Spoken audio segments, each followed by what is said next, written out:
ತುಮಕೂರಿನ ಅಮರಜ್ಯೋತಿ ನಗರದ ನಗರ ಕೇಂದ್ರ ಗ್ರಂಥಾಲಯ ಪಾರ್ಕ್ನಲ್ಲಿ 17 ಮತ್ತು 28ನೇ ವಾರ್ಡಿನ ಸಾರ್ವಜನಿಕರ ಮೂಲ ಸೌಲಭ್ಯಗಳ ಕೊರತೆಯ ಕುರಿತು ಮಹಾನಗರ ಪಾಲಿಕೆಯಿಂದ ಜನಸ್ಪಂದನ ಕಾರ್ಯಕ್ರಮ ಹಮ್ಮಿಕೊಳ್ಳಲಾಗಿತ್ತು. ಈ ಬಗ್ಗೆ ತುಮಕೂರು ಮಹಾನಗರ ಪಾಲಿಕೆ ಆಯುಕ್ತರಾದ ಬಿ.ವಿ. ಅಶ್ವಿಜಾ, ಉಪ ಆಯುಕ್ತರಾದ ಗಿರೀಶ್ ಮತ್ತು ತಾಂತ್ರಿಕ ವಿಭಾಗ, ನೀರು ಸರಬರಾಜು ಹಾಗೂ ಇತರೆ ಸಿಬ್ಬಂದಿ ವರ್ಗ ಸೇರಿ ಜನಸ್ಪಂದನ ಕಾರ್ಯಕ್ರಮ ನಡೆಸಲಾಯಿತು. 17 ಮತ್ತು 28ನೇ ವಾರ್ಡಿನ ಸಾರ್ವಜನಿಕರು ರಸ್ತೆ, ಚರಂಡಿ, ಯುಜಿಡಿ, ನೀರಿನ ಸಮಸ್ಯೆ, ಬೀದಿ ದೀಪ ಇತರೆ ಸಮಸ್ಯೆಗಳ ಕುರಿತು ಆಯುಕ್ತರ ಗಮನಕ್ಕೆ ತರಲಾಯಿತು. ಸಮಸ್ಯೆಗಳ ಬಗ್ಗೆ ಸ್ಥಳ ಪರಿಶೀಲನೆ ನಡೆಸಿ ಕೇಂದ್ರ ಹಾಗೂ ರಾಜ್ಯ ಸರ್ಕಾರಗಳು ಮೂಲಭೂತ ಸೌಲಭ್ಯಗಳ ಕಾಮಗಾರಿಗಾಗಿ ನ್ಯಾಷನಲ್ ಗ್ರೀನ್ ಟ್ರಿಬ್ಯುನಲ್ನಿಂದ 50 ಕೋಟಿ ರೂಪಾಯಿ ಹಣ ಬಿಡುಗಡೆ ಮಾಡಲಾಗಿದೆ ಎಂದು ಅಗತ್ಯತೆಗೆ ತಕ್ಕಂಥ ನಗರದ ಸಮಸ್ಯೆಗಳನ್ನು ಪರಿಹರಿಸುವುದಾಗಿ ಆಯುಕ್ತರು ಭರವಸೆ ನೀಡಿದರು. ಈ ವೇಳೆ ಕಾರ್ಯಕ್ರಮದಲ್ಲಿ ವಾರ್ಡಿನ ಮಾಜಿ ಕಾರ್ಪೊರೇಟರ್ಗಳಾದ ಧರಣೇಂದ್ರ, ಜೆಡಿಎಸ್ನ ಮಂಜುನಾಥ್, ಬನಶಂಕರಿ ಬಾಬು ಹಾಗೂ 17 ಮತ್ತು 28ನೇ ವಾರ್ಡಿನ ನಾಗರಿಕರು ಹಾಗೂ ಪಾಲಿಕೆ ಸಿಬ್ಬಂದಿಗಳು ಭಾಗವಹಿಸಿದ್ದರು. ಆಮೇಲೆ ರಸ್ತೆ ಮಾಡಬೇಕಾಯ್ತಲ್ಲ, PW ದುಡ್ಡು ವಾಪಸ್ ಹೋಗ್ಬೇಕಂತ ರಸ್ತೆ ಮಾಡ್ತೀವಿ. ತಿರ್ಗಾ ಒಂದು 200 ಮೀಟರ್ ಹಾಕಿದ್ದೀನಿ, ಸಾಕಾಗಲ್ಲ. ಇನ್ನೊಂದು 400 ಮೀಟರ್ ಬೇಕು ಅಂತ ಹೇಳಿದ್ದೆ. MGN ಬೇರೆ ಅಂತ ಹೇಳಿದ್ದೀನಿ, ಉಳಿಕೆ ಮಾಡಿ ಮೇಘನವ್ರಿಗೆ ಹೇಳಿದ್ದೀನಿ. ಈಗ ಟಾರು ಮಾಡಕ್ಕೆ ಹೋಗ್ತಾ ಇದೆ, ಚರಂಡಿ ವ್ಯವಸ್ಥೆ ಇಲ್ಲದೆ ಎಲ್ಲ ರೋಡಲ್ಲಿ ನಿಂತಿದೆ, ಎಲ್ಲರಿಗೂ ತೊಂದರೆ ಆಗ್ತಿದೆ.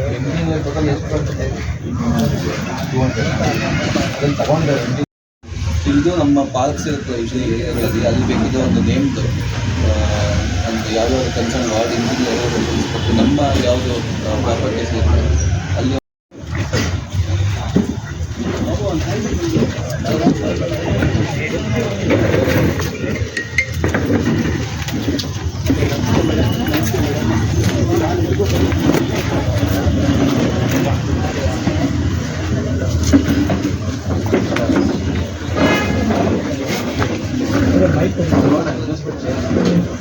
ಕೊಡ್ತಾರೆ ಕುಂತ್ಕೊಳ್ಳಿ, ಒಬ್ಬರಾದ್ಮೇಲೆ ಒಬ್ರು ಮಾತಾಡೋಣ. ಸೀದಾ ಮರವಳಿಕೆ ಹೋಗ್ತಾ ಇತ್ತು. ಚರಂಡಿ ಮಾಡಿದಾಗ ಟಾರ್ ಆಯಿತು. ಆಮೇಲೆ ಅದು 40 ಅಡಿ ರಸ್ತೆಯಿಂದ 10 ವರ್ಷದಿಂದನೇ ನಾವು ಓಡಾಡೋದು. ಅದು ಇದುವರೆಗೂ ನಿಮ್ಮ ಕಾರ್ಪೊರೇಷನ್ ಲಾಯರ್ಸ್ಗಳು ಏನು ಮಾಡ್ತಿದ್ರು ಗೊತ್ತಿಲ್ಲ. 10 ವರ್ಷ ಆದ್ರೂ ಇನ್ನೂ ಅದು ಬಗೆಹರಿದಿಲ್ಲ. 40 ಅಡಿ ರಸ್ತೆ ಸೀಟ್ ಪ್ಲಾನ್ ಇನ್ನೂ ಆಗಿಲ್ಲ. ನಮ್ಮ ಬನಶಂಕರಿ ಮೇನ್ ರೋಡು ಅಂತ ಶೌಚಾಲಯ ಕಟ್ಟಿದ್ದಾರೆ. ಆ ರೋಡಲ್ಲಿ, ಆ ಮೇನ್ ರೋಡಲ್ಲೇ ಶೌಚಾಲಯ ಇದೆ. ಮಾಡಿದ್ದಾರೆ ಟ್ರೈನ್ ಜನರಲ್ ಫಂಡ್ ಏನೋ ಹಾಕಿದ್ದೇವೆ, ಮೀಟಿಂಗ್ ಆಗಿರೋಲ್ಲ, ಮೀಟಿಂಗ್ ಅಂದ್ರೆ 600 ಮೀಟರ್ ಹಾಕಿದ್ದಾವೆ.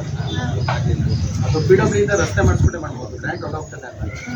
ಅಂಡರ್ ಪಾಸ್ ಅದೆಲ್ಲ ಒಂದೇ ಸರಿ ಮಾಡಿ ಮೇಡಮ್, ಅಂಡರ್ ಪಾಸ್ ಇದೆ ಅದೇ ರಸ್ತೆ ನಡೀತಾ ಇದಲ್ಲ ಅದೇ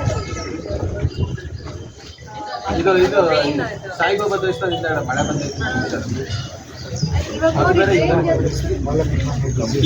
ಕೂಗಾಡ್ತಿರ್ತಾರೆ. ನಮ್ಮಲ್ಲಿ ಸ್ಲಮ್ ಪೀಪಲ್ಸ್ ಇದ್ದಾರೆ ಸರ್, ಅಭಿವಾಮ ಸಿಟಿ ಮತ್ತು ಬನಶಂಕರಿ. ಅವತ್ತು ದಿನ ಅವ್ರು ಟ್ಯಾಂಕರ್ ಇಲ್ಲ, ಮೇಲ್ಗಡೆ ಟ್ಯಾಂಕರ್ ಇಲ್ಲ, ಅವ್ರು ತುಂಬ್ಕೋಬೇಕು. ಡ್ರಮ್ಮಲ್ಲ ಏನಲ್ಲ ಕೇಳಿದ್ರೆ 3 ದಿವಸ ಆದ ನೀರು ಬಿಟ್ಟಿರೋ, 4 ದಿವಸ ಆದ ಯಾವ ಕೇಳಿದ್ರೆ ಡಬಲ್ ರೋಡ್ ರನ್ ಆಗಿಲ್ಲ, ಸಣ್ಣದಾಗ ಬದಕ್ ನೀರು ಎಲ್ಲಾನು ಹೋಗಿ ಸಣ್ಣದಾಗ ಬದಕ್ ನೀರು. 20-25 ದಿನ ಆಗೈತೆ ನೀರು ಬಿಟ್ಟು. 12ನೇ ವಾರ್ಡಿನ ಸಮಸ್ಯೆ ನಾನು ಹೇಳೋದಕ್ಕೆ 17ನೇ ವಾರ್ಡು ದಯಮಾಡಿ ಇಲ್ಲ ಇಲ್ಲಿ ಯಾಕಂದ್ರೆ ನಾನು ಮಧ್ಯದಲ್ಲಿ ಪ್ರವೇಶ ಮಾಡ್ತಾ ಇದ್ದೀನಿ. 100% ಮಾತಾಡಿವಂತೆ. ಇದು ತುಮಕೂರು ನಗರದ ಸಮಸ್ಯೆ, ಇದೊಂದೇ ಸಮಸ್ಯೆ ಅಲ್ಲ, ನಗರದ ಸಮಸ್ಯೆ. ನಗರದಲ್ಲಿ ಪ್ರೆಸರ್ ಬರ್ತಿಲ್ಲ ಅಂತಾರೆ, ಪ್ರೆಸರ್ ಬರ್ತಿಲ್ಲ ಅಂತಾರೆ, ಡಬಲ್ ಮೋಟರ್ ರನ್ ಆಗ್ತಿಲ್ಲ ಅಂತಾರೆ. ಕಷ್ಟ ಇಲ್ಲ ನೀವೇ ಕಚ್ಚ ಸಾಕಾಗಲ್ಲಪ್ಪ, ನೀವು ಕಚ್ಚೋದಕ್ಕಿಂತ ಬೇಕಾರಪ್ಪ. ಅಲ್ಲ, 3 ಮೋಟರ್ ಸುಟ್ಟೋಗಿದ್ದಾವೆ ಅಂತ ಇಂಥ ಒಂದು ಹೇಳ್ತಾರೆ. ಈಗ ನಾನು ಅವರು ಇಂಜಿನಿಯರ್ಗೂ ಮಾತಾಡಿದಾಗ 3 ಮೋಟರ್ ಸುಟ್ಟೋಗಿದ್ದಾವೆ ಅಂದ್ರೆ, ಸರ್ ತಾಂಬದಿದ್ದೆ ಅವ್ರು ಏನ್ ಹೇಳ್ತಾರೆ ಅಂದ್ರೆ, ಮೈಸೂರಿಂದ ಟೆಂಡರ್ ನಾವು ಮೈಸೂರಿನವ್ರು ಕೊಟ್ಟಿದ್ದೀವಿ, ಅವ್ರು ಬಂದು ನೋಡ್ಬೇಕಂದ್ರೆ ಅವ್ರು ಬಂದು ನೋಡಿ ಜನಗಳಿಗೆ ನೀರಿನ ನೋಡಿ ಮೂಲಭೂತ ಸೌಲಭ್ಯ, ಆದ್ರೆ ನೀರು ಸರಿಯಾಗಿ ಸರಬರಾಜು ಆಗ್ತಿಲ್ಲ ಸರ್. ಮಾಹಿತಿ ಇದೆ, ಬಟ್ ಈ ಆಸ್ತಿ ಆಗಿಲ್ಲ. ಅದಕ್ಕೋಸ್ಕರ ನಾವು ಎಲ್ಲಾ 35 ವಾರ್ಡ್ಸ್ ಅಲ್ಲಿ ನಿನ್ನೆ 6th we started, 6th to 9th 4 ದಿವಸ ಇದೆ. ಸೊ ಎಲ್ಲಿ ಲೈಕ್ ಎಕ್ಸಾಂಪಲ್ ಪಾರ್ಕ್ಗಳಲ್ಲಿ ಮತ್ತೆ ಮೇನ್ ರೋಡ್ ಹತ್ರ ಕೆಲವು ಪಾಯಿಂಟ್ಸ್ ನ ಪಿಕ್ ಮಾಡ್ಕೊಂಡಿದೀವಿ. ಅಲ್ಲಿ ನಮ್ಮ RI, RO, case worker, bill collector 4 ಜನ ಕುತ್ಕೊಂಡಿರ್ತಾರೆ. ಅಂಡ್ ನಮ್ ಧನುಷ್ ವೆಹಿಕಲ್ಸ್ ಅಲ್ಲೂ ಸಹ ನಾವು ಅನೌನ್ಸ್ಮೆಂಟ್ ಮಾಡಿಸ್ತಾ ಇದೀವಿ. ಅಂಡ್ ಅಪ್ಲಿಕೇಶನ್ಸ್ ಯಾರು ಕೊಡ್ಬೋದು ಇದೆ, ಯಾರ ಹತ್ರ ಇದೆ ಅವ್ರು ಬಂದು ಕೊಡ್ಬೋದು. ನಮ್ಮಲ್ಲಿನೂ ಸಹ ಲಿಸ್ಟ್ ಇದೆ, ಪ್ರತಿ ವಾರ್ಡ್ ಅಲ್ಲಿ ಎಷ್ಟೆಷ್ಟು ಅಪ್ಲಿಕೇಶನ್ಸ್ ಬರಬೇಕು ಅಂತ. ನಾವು ಸಹ ಅವ್ರನ್ನ ಕಾಂಟ್ಯಾಕ್ಟ್ ಮಾಡ್ತಾ ಇದೀವಿ. ದಯಮಾಡಿ ಸೆಕೆಂಡ್ ಇರೋಣ ಮಾತಾಡಿರ್ತೀರೋ ಏನ್ ಮೇಡಮ್, ದಯಮಾಡಿ ಇದೊಂದು ಮಾಡಿ. ನಿಮ್ಗೆ ಯಾವ ರೀತಿ ಬೇಕೋ ಈ 8ರಿಂದ 9 ವಾರ್ಡ್ ಸಹಕಾರ ಜೊತೆ ಯಾವ ಬೇಕೋ ನೋಡಿ ಸರ್ ಬಂದು ನಿಂತ್ಕೊಳ್ತೀವಿ. ಯಾವ ರೀತಿ ಬೇಕಾದ್ರೂ ನಾವು ಸಾಥ್ ಕೊಡ್ತೀವಿ. ದಯಮಾಡಿ ಆ ವಿಚಾರದಲ್ಲಿ ದಯಮಾಡಿ ಮಕ್ಕಳು ಉಳಿಸ್ಕೊಂಡು 300ರಿಂದ 400 ಮಕ್ಕಳು ವಾಡ್ತಾ ಮಾಡಿ ಬಿಡಿಸಿದ ಮೇಲ್ಗಡೆಯಿಂದ ದಯಮಾಡಿ ಅದನ್ನ ಮಾಡ್ಕೊಬೇಡಿ.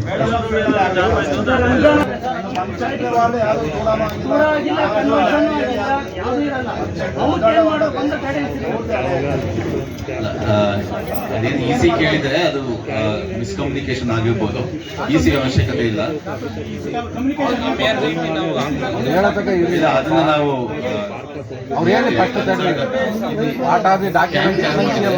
ಹೇಳ್ತಾರೆ. ನೀವ್ ಹೇಳ್ಬಿಡ್ರಿ, ಕ್ಲಾರಿಫಿಕೇಶನ್ ಕೊಡ್ರಿ ಸರ್. ಎಲ್ರಿಗೂ MER19 ಮತ್ತೆ EC ನಾವೇ ತಕ್ಕೊಂತೀವಿ. ಯಾಕೆಂದ್ರೆ ನಾವು ವಾರ್ಡ್ ನಂಬರ್ 28 ಮಾಡ್ತಾ ಇದೀವಿ ಹನುಮಂತಪುರ. ಅಲ್ಲಿ ಯಾರ ಹತ್ರ ನಾನು EC ತಗೊಂತಿಲ್ಲ, ಮತ್ತೆ MER19 ನಾವೇ ತಕ್ಕೊಂತೀವಿ ಹೇಳ್ತಾ ಇದೀವಿ. EC MER19 ಬೇಡ. ಮೇಡಮ್ ಹೇಳ್ದಂಗೆ ನಿಮ್ದೊಂದು ಫೋಟೋ ಮತ್ತೆ ಬಿಲ್ಡಿಂಗ್ ಫೋಟೋ ಕೊಟ್ಬಿಟ್ಟು ಅರ್ಜಿ ಫಿಲ್ಅಪ್ ಮಾಡ್ಬಿಟ್ಟು ಕೊಡಿ ಸರ್. ಸೇಲ್ ಡೀಡ್ ಇದ್ರೆ ಸಾಕು. ಪತ್ರ ಬೇಕು ಸರ್, ಸೇಲ್ ಡೀಡ್ ಬೇಕು. ಈ ಆಸ್ತಿ ಮಾಡ್ಲಿಕ್ಕೆ ಸೇಲ್ ಡೀಡ್ ಬೇಕೇ ಬೇಕು ಸರ್. MER19 ನಮ್ಮಲ್ಲೇ ಇರುತ್ತೆ, EC ನಾವೇ ತಕ್ಕೊಂತೀವಿ. ಫಾರಂ ನಂಬರ್ 3 ನಾವು ತಕ್ಕೊಂತೀವಿ ಸರ್, ಏನ್ ತೊಂದರೆ ಇಲ್ಲ. ಆ 3 ಕಾಪಿ ನಾವು ತಕ್ಕೊಂತೀವಿ, ಮಿಕ್ಕಿದ್ದು ನೀವು ಕೊಡಬೇಕು. ನಿಮಿಷ ಇಲ್ಲ ಅಂದ ಹೇಳ್ಬಿಡ್ತೀನಿ. ನಿಮಗೆ ಯೂಶಲಿ ಈ ಆಸ್ತಿ ಮಾಡ್ಬೇಕಾದ್ರೆ ನಿಮಗೆ ಮೇಜರ್ ಪ್ರಾಬ್ಲಮ್ ಆಗೋದು EC ಅಪ್ಲೈ ಮಾಡಿದಾಗ ತುಂಬಾ ಲೇಟ್ ಆಗುತ್ತೆ. ಆಮೇಲೆ ಅಲ್ಲಿ EC ಫೀಸ್ ಎಲ್ಲ ಕಟ್ಬೇಕಾಗುತ್ತೆ. ಸೊ EC ನಾವು ರಿಲ್ಯಾಕ್ಸ್ ಮಾಡಿದೀವಿ. EC ನಾವೇ ಆನ್ಲೈನ್ ಅಲ್ಲಿ ನೋಡ್ಕೊಂತೀವಿ. ಏನ್ ಓನರ್ಶಿಪ್ ನಿಮ್ದೇ ಕಂಟಿನ್ಯೂ ಆಗಿದೆ ನಾವು ಮಾಡ್ಕೊಡ್ತೀವಿ. ಬಟ್ ನಿಮಗೆ ಈ ಆಸ್ತಿ ಮಾಡ್ಬೇಕಾದ್ರೆ ನಿಮ್ಮ ಓನರ್ಶಿಪ್ ಹೇಗ್ ಬಂತು ಅನ್ನೋದು ಬೇಕಾಗುತ್ತೆ. ಕ್ರಯಪತ್ರ ಅಥವಾ ದಾನಪತ್ರ ನಿಮ್ಮದು ಇರುತ್ತೆ, ಎಲ್ಲದಕ್ಕೂ ಪತ್ರ ಇರುತ್ತೆ. ಅದೇನ್ ಡೀಡ್ ಇದೆ ಡೀಡ್ ಬೇಕಾಗುತ್ತೆ. ಆಮೇಲೆ owner photos, passport size photo ಬೇಕಾಗುತ್ತೆ. ಸ್ವತ್ತಿನ ಫೋಟೋ, ಸೈಟ್ ಅಥವಾ ಮನೆದು ಫೋಟೋ ಬೇಕಾಗುತ್ತೆ. ಆಮೇಲೆ ಇನ್ನ ಯಾರು ಓನರ್ ಇರುತ್ತೆ ಅವ್ರದ್ದು ಪಾನ್ ಕಾರ್ಡ್ ಅಥವಾ ವೋಟರ್ ID ಕಾರ್ಡ್ ಬೇಕಾಗುತ್ತೆ. ಆಮೇಲೆ ಈಗ ಏನಾಗಿದೆ, MER 2000 ಇಸ್ವಿಗಿಂತ ಮುಂಚೆನೆ ಖಾತೆಗಳಾಗಿದ್ದಂಥದ್ದು ನಮ್ಮಲ್ಲಿ MER19 ಅಲ್ಲಿ ಎಂಟ್ರಿ ಇರುತ್ತೆ. ಸೊ MER19 ಇಷ್ಟು ದಿವಸ ನೀವೇ ಸಬ್ಮಿಟ್ ಮಾಡ್ತಿದ್ರಿ, ಬಟ್ ನಾವೇ ತಕ್ಕೋತೀವಿ. ಸೊ MER ಖಾತೆಗಳಾಗಿದ್ದಲ್ಲಿ ನೀವು ಇಷ್ಟು ಡಾಕ್ಯುಮೆಂಟ್ಸ್ ಕೊಡಿ. ಸಪೋಸ್ ನಿಮ್ಮಲ್ಲಿ ಕನ್ವರ್ಷನ್, ಎಷ್ಟೊಂದು ಜನ ಕನ್ವರ್ಷನ್ ಕಾಪಿ, ಟೂಡಾ ಕಾಪಿ ಎಲ್ಲ ಇರುತ್ತೆ, ಇದ್ದಲ್ಲಿ ಸಬ್ಮಿಟ್ ಮಾಡಿ. ನಿಮ್ಗೆ ಯಾವ್ದು MER19 ನಲ್ಲಿ ಸ್ವತ್ತುಗಳಿಲ್ಲ, ಇತ್ತೀಚೆಗೆ ಆಗಿರೋದು 2000 ಇಸ್ವಿಗಿಂತ ಈಚೆಗೆ ಆಗಿರುವಂತ ಲೇಔಟ್ಗಳಿಗೆ ಕನ್ವರ್ಷನ್ ಕಾಪಿ, ಟೂಡಾ ಕಾಪಿ ಬೇಕಾಗುತ್ತೆ. ಹಳೆ ಖಾತೆಗಳಿಗೆ ಅವಶ್ಯಕತೆ ಇಲ್ಲ. ಹಳೆ ಖಾತೆಗಳಿಗೆ ಹಂಗೆ ಮಾಡ್ಕೊಡ್ತೀವಿ. ನಮಸ್ತೆ. ಇಂದು ಮಹಾನಗರ ಪಾಲಿಕೆ ವತಿಯಿಂದ ವಾರ್ಡ್ ನಂಬರ್ 17 ಮತ್ತು ವಾರ್ಡ್ ನಂಬರ್ 28ನ ಸೇರಿಸ್ಕೊಂಡು ನಾವು ಲೈಬ್ರರಿ ಪಾರ್ಕಲ್ಲಿ ಜನಸ್ಪಂದನ ಕಾರ್ಯಕ್ರಮವನ್ನು ಹಮ್ಮಿಕೊಂಡಿದ್ವಿ. ಇಲ್ಲಿ ಈ ವಾರ್ಡಿನ ನಾಗರಿಕರು ಉತ್ತಮ ಪ್ರಕ್ರಿಯೆಯನ್ನು ಕೊಟ್ಟಿದ್ದಾರೆ. ಬಂದು ಭಾಗವಹಿಸಿ ಅವರ ಸಮಸ್ಯೆಗಳು ಏನಿದ್ದಾವೆ ಅವನ್ನೆಲ್ಲನೂ ಸಹ ನಮ್ಮ ಅಧಿಕಾರಿಗಳ ಮುಂದೆ ವ್ಯಕ್ತಪಡಿಸಿದ್ದಾರೆ. ಇವಾಗ ಎಷ್ಟೊಂದು ರೋಡ್ಸ್ ಬಗ್ಗೆ ಹೇಳಿದ್ರು, UGD ಬಗ್ಗೆ ಹೇಳಿದ್ರು. ನಾವು ಅದನ್ನು ಇವಾಗ 15th ಫೈನಾನ್ಸಲ್ಲಿ, ಕಾರ್ಪೊರೇಷನ್ ಫಂಡಲ್ಲಿ ಮತ್ತು SFCಯಲ್ಲಿ ಮತ್ತು ನಮಗೆ NGTಯಿಂದ ಒಂದು 50 crores ಫಂಡ್ ಇದೆ. ಅದರಲ್ಲೂ ಸಹ ನಮ್ಮ UGD ಮಿಸ್ಸಿಂಗ್ ಲಿಂಕ್ಸ್ ಎಲ್ಲ ತೊಗೊಂಡಿದ್ದೀವಿ. ಆ್ಯಂಡ್ ಇದ್ರ ಜೊತೆಗೆ ನಾವೇನು ಕಾರ್ಪೊರೇಷನಿಂದ ಈ ಆಸ್ತಿ ಆಂದೋಲನ ಸ್ಟಾರ್ಟ್ ಮಾಡಿದ್ದೀವಿ, ಅದ್ರ ಬಗ್ಗೆನೂ ಸಹ ಡಿಸ್ಕಷನ್ ಆಯಿತು. ಸೊ ಜನರೆಲ್ಲ ಇದನ್ನು ಸದುಪಯೋಗಿಸ್ಕೊಳ್ಬೇಕು. ಈ ಆಸ್ತಿ, ತಮ್ಮ ಆಸ್ತಿನ ಈ ಆಸ್ತಿಯಾಗಿ ಕನ್ವರ್ಟ್ ಮಾಡ್ಕೋಬೇಕಂದ್ರೆ ತಾವು ಒಂದು photo, owner photo, property photo, PAN card ಅಥವಾ ವೋಟರ್ ID ಆ್ಯಂಡ್ MER19 ಮತ್ತು EC ನಾವೇ ತೊಗೊಂಡು ಬರ್ತಾಯಿದ್ವಿ. ಒಂದು ಸೇಲ್ ಡೀಡ್ ಒಂದು ತಾವು ಸಬ್ಮಿಟ್ ಮಾಡಿದ್ರೆ ನಾವು ಈ ಆಸ್ತಿ ಮಾಡ್ತೀವಿ. ಮತ್ತು ಏನು ಪಾರ್ಕ್ಸ್ ಬಗ್ಗೆನೂ ಹೇಳಿದ್ರು, ನಾವು ಎಲ್ಲ ಕ್ಲೀನಿಂಗನ್ನು ಎಲ್ಲ ತಗೊಳ್ತೀವಿ. ಉತ್ತಮ ಪ್ರಕ್ರಿಯೆ ಬಂದಿದೆ. ಈ ಟವರ್ಗಳ ಬಗ್ಗೆ ಸ್ವಲ್ಪ ಪ್ರಾಬ್ಲಮ್ ಇದೆ ಅಂತ ಹೇಳಿ ಪಬ್ಲಿಕ್ ಟವರ್ಸ್ ಇವಾಗ ಸರ್ಕಾರದಿಂದ ಆನ್ಲೈನ್ಗೆ ಮಾಡಿದ್ದಾರೆ. ಸೊ ಆನ್ಲೈನಲ್ಲೇ ಅವರು ಅಪ್ಲಿಕೇಶನ್ ಹಾಕಬೇಕು. ಆ್ಯಂಡ್ ಏನಾದರೂ ಅಪೋಸಿಷನ್ ಏನಾದಿದ್ರೆ ಫ್ರಮ್ ದ ನೇಬರಿಂಗ್ ಹೌಸಸ್ ಅವರೊಂದು ಲೆಟರ್ ಕೊಡ್ಬೋದು. ಅದನ್ನು ನಾವು ಫಾರ್ವರ್ಡ್ ಮಾಡಿ ಆ್ಯಕ್ಷನ್ ತಗೊಳ್ತೀವಿ.